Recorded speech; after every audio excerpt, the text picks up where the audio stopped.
Sepertinya Pak Po pernah ikut di film layar lebar. Oh iya, Saya pernah melihat beliau ini pemirsa di, kalau nggak salah itu di film Kapal Van de Wijk ya, gitu. Tenggelamnya kapal Van de Wijk ini.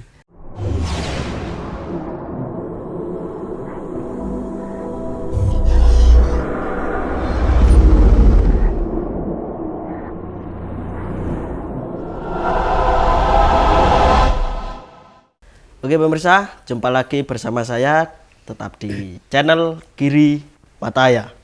Nah, kali ini kita akan mengenang atau apa ya istilahnya, nostalgia tentang kejayaan seni tobong. Nah, tentang apa itu seni tobong atau bagaimana kisah sejarahnya di masa lalu, dan kali ini kita akan membahas dengan maestro juga apa istilahnya saksi sejarah, bisa dikatakan begitu. Beliau adalah Pak Iksun. Nah, beliau Pak Iksun. Nah, Pak Po, bisa diceritakan mengenai seni tobong. Seni tobong ini apa sih? Seni tobong, mengenai seni tobong. Karena di masa sekarang saya pun tidak mengenal tentang seni tobong itu, Pak Po. Ya, memang sekarang ini ya bukan mau ya, sudah punah. Sudah punah ya? Sudah punah, tidak ada seni tobong itu. Tinggal satu di Jakarta aja, di Senen itu, wayang orang Barata. Tinggal itu. Teman saya masih ada 4 yang ada di sana. Di sana Pak Po? Iya, semuanya banyak yang sudah meninggal. Nggak tahu saya sendiri kok sudah 80 kok dikasih awet. Nah itu, saya ya, sampai heran. Alhamdulillah ya, Pak Po, alhamdulillah ya. Coba gitu. Jadi sejarahnya gini, seniman tobong itu ya ketoprak, ludruk, wayang, semuanya yang pentas di tobong, buat gedung sendiri dari welit. Welit itu apa itu? Anyaman bambu gitu ya? Anyaman bambu itu. Dan dulu kejayaan seni tobong itu di pasar malam. Dulu masih rame pasar malam. Tahun 60-an itu masih ya, betul. Rame itu. Masih rame. 60. Nah, saya pada waktu itu ikut wayang orang Cipto Kawedar. Cipto Kawedar. Itu wayang nomor 1. Tidak ada lagi. Setelah Cipto Kawedar ada lagi Ngesti Pandowo itu Semarang. Ya. Sriwadari Solo. Terus di Semarang itu ada 3. Ya, tobong itu ada 3.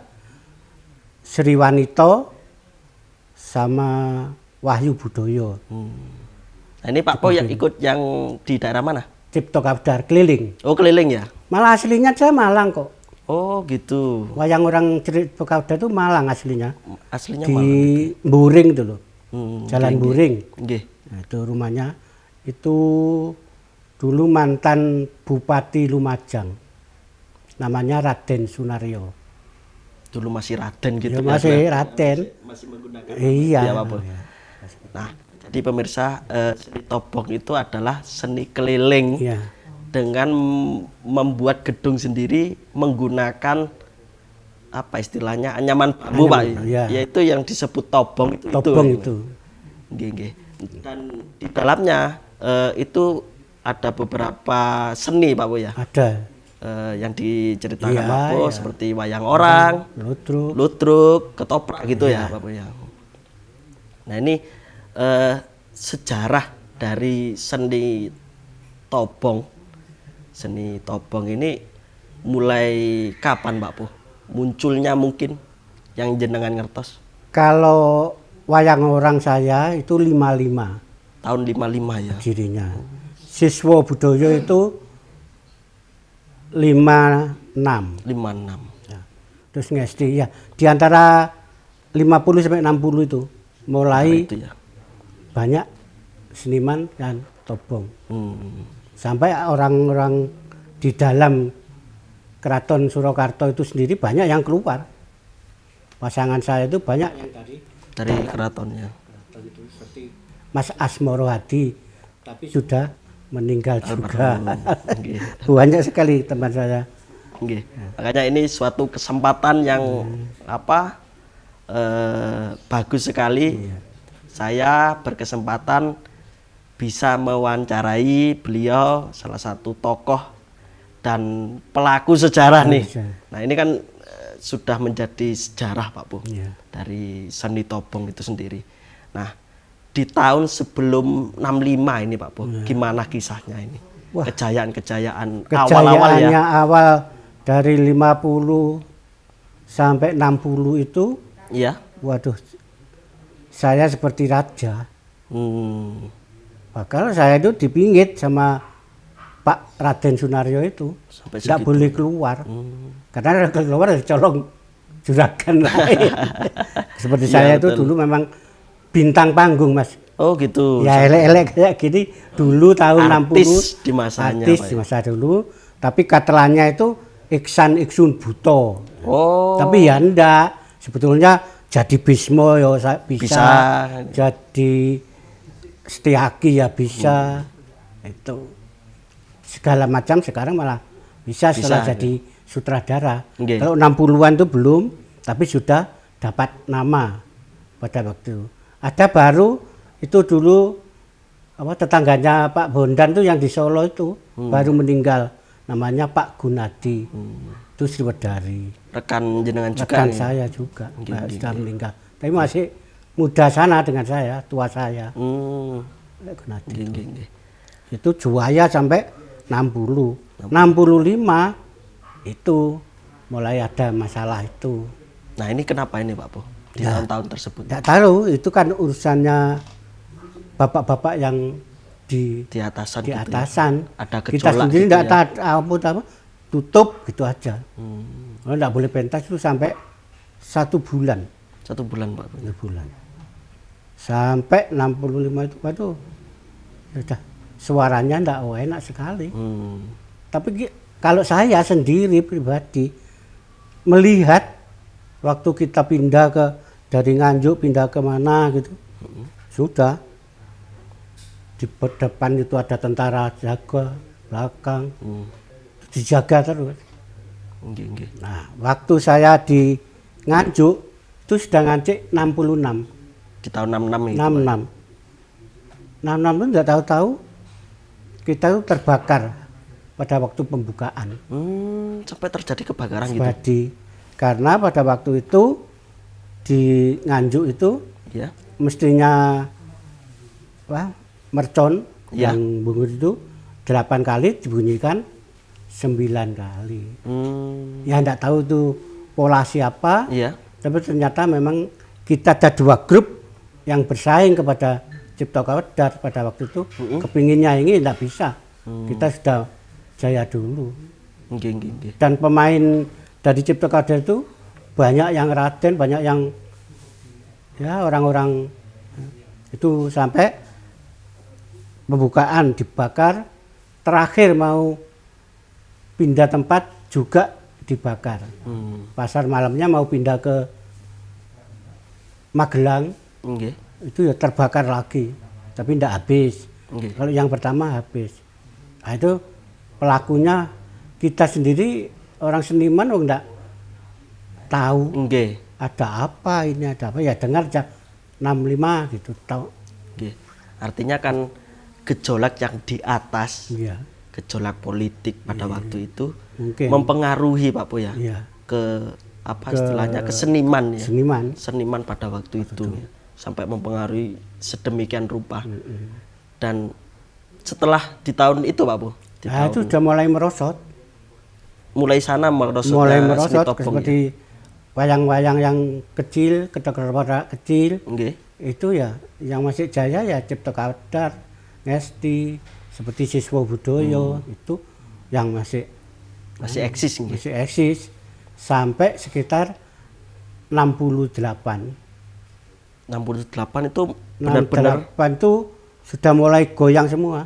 Hmm. Tempat saya sendiri goyang, banyak yang takut Nggih. karena pokoknya dengar-dengar tuh hati-hati loh Rek.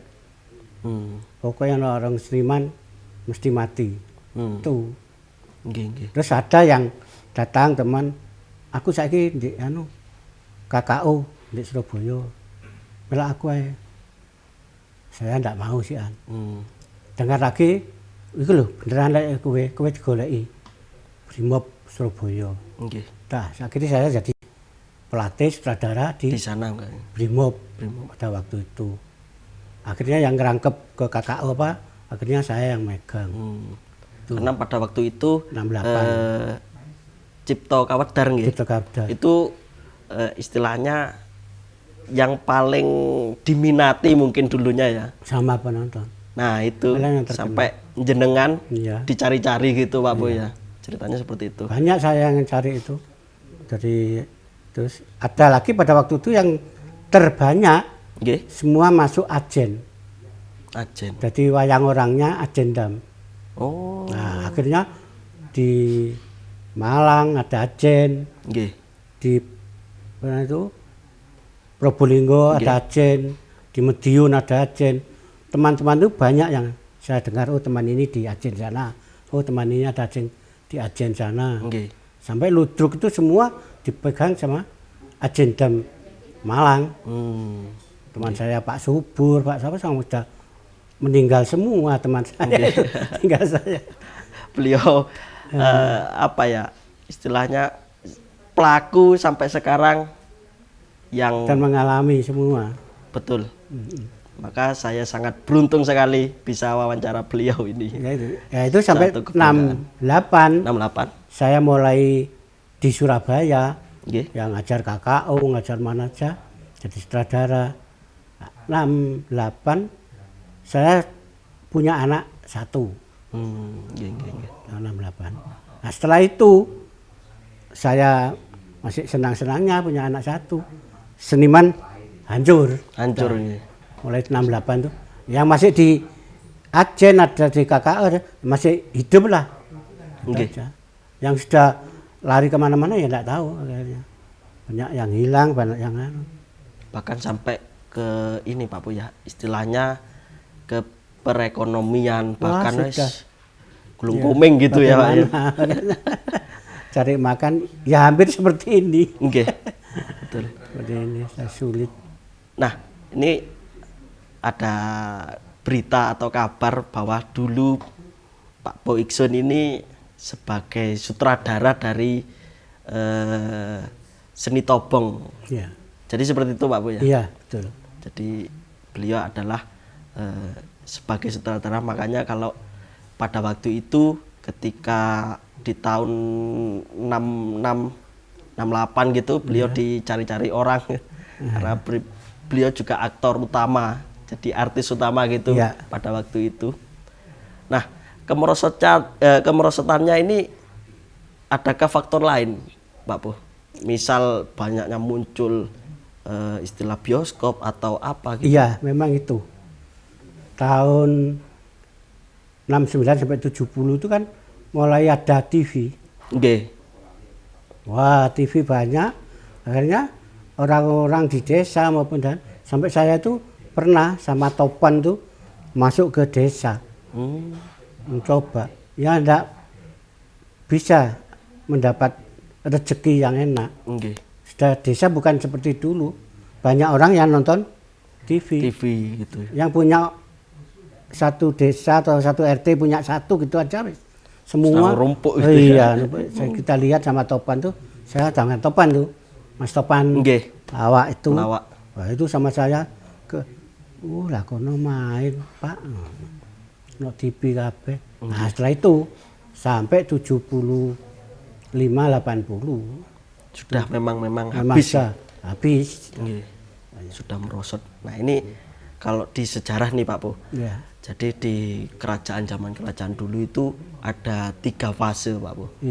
Masa awal munculnya, kemudian masa kejayaannya, kemudian masa kemerosotannya dari kerajaan tersebut Pak Po. Jadi istilahnya kalau saya mengatakan hampir sama seperti seni topong gitu Pak Pu ya. Iya. Dari mulai awal masa awal-awal seni topong, Jaya. kejayaannya, mulai terkenal dan lain-lain Pak Pu ya. Nah ini asam manisnya seni topong itu beliau sudah mengalami, sudah merasakan sampai sekarang nih. Iya. Nah, ini apa kisah menarik lagi yang bisa diungkapkan Pak Pu dari kisah sejarahnya seni topong dari dulu sampai sekarang mungkin masih mengenang atau gimana Pak Pu? Ya kalau mengenang saya itu ya untung-untungan seperti saya itu alhamdulillah ya. Saya itu sampai sekarang masih bisa di lingkupan kesenian. Seperti Mas Joko juga ikut di Celaket ya. Beberapa kali dengan beliau Pak pemirsa. Terus di Kaliandra saya ya pegang pelatih tari dan sampai basar dan seterusnya. Jadi paling jaya itu ya tahun 60 sampai 70 80. Merosotnya itu ya 80-an sampai 90 ini. Tapi kebetulan kok saya masih di mana-mana. Kemarin juga di Lawang ya. Betul. Saya ya juga mengajari wayang masih Jadi beliau ini sampai sekarang masih berkutat dengan dunia seni. Ya.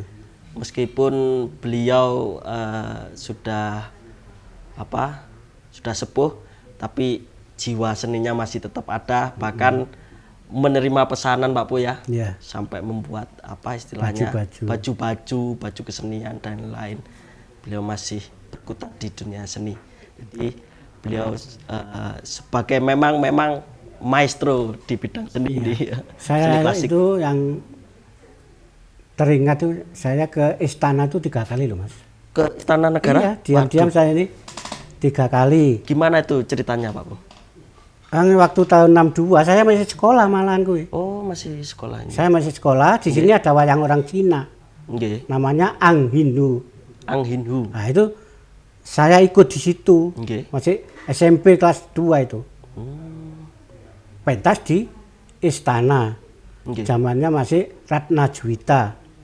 Tuh, yang terkenal kan Ratna Juwita dulu sini. Itu Cina. Gambyongnya ya tari itu bondan yang nah, tahun 62. Setelah itu saya berhenti dari wayang orang Indo, saya itu ikut wayang orang Cipto Kawedar.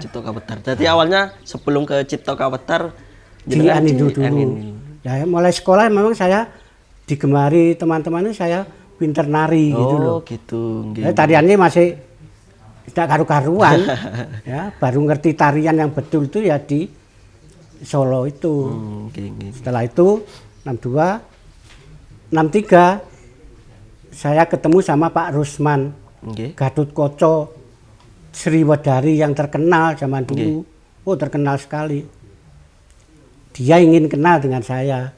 Saya juga olo-oloan akhirnya. Sampean Pak Rusman terkenal jadi Gatotkaca. Lah Pak Iksan kan terkenal Mas Yobuto. Ya cuma jadi buto aja diminta supaya jadi buto sama Pak Karno itu. Ya wes dah. Setelah itu terus 63 masihan di pertengahan tahun. Itu sama Ndorobok. Istrinya tuh memang disenangi sama Pak Karno, narinya putih itu wah bagus sekali. Berarti jenengan secara langsung mirso Pak Karno nih. Udah. Wah, ini pengalaman yang luar biasa ini. Pegang, aduh iki butoku tak enden. Sampai segitunya beliau nggih. Jadi 3 kali itu memang makanya terkenalnya Iksan Iksun Buto gitu. Sampai sekarang pun di Jakarta teman-teman Barata itu kalau manggil saya Pak Iksun Buto. Pak Iksun Buto gitu. Ya, Sriwedari ya betul. Tapi ternyata ya pentasnya sembarang apa aja bisa. Bisa gitu. Multi talenta di bidang seni gitu. Sampai ke terakhir itu kalau Ndorobok itu memang cakelannya yang bagus. Ndorobok gitu. Ya. Terus putrinya itu gambyongnya bagus, tari putri itu. Sering pada waktu itu tahun 60-an itu koran-koran tuh waduh. Banyak. Nah, ini pertanyaan lagi Pak Pu. Iya. Sepertinya Pak Pu pernah ikut di film layar lebar. Oh iya, Saya pernah melihat beliau ini pemirsa di kalau nggak salah itu di film Kapal Van de Beek ya, iya, gitu. tenggelamnya Tenggelamnya kapal Van de Beek gitu. Ya itu hanya kebetulan aja. Gimana ceritanya kok sampai ikut gitu Pak Bu? Itu kan saya buat baju untuk Kaliandra Nggih. sama orang-orang desa banyak gitu loh. Terus di situ akan ada syuting film. Syuting. Terus nggak tahu ada pengurusnya atau asisten sutradara Nggih. itu mendatangi saya Nggih. sama temannya. Iki lo pantas iki. Iku apa?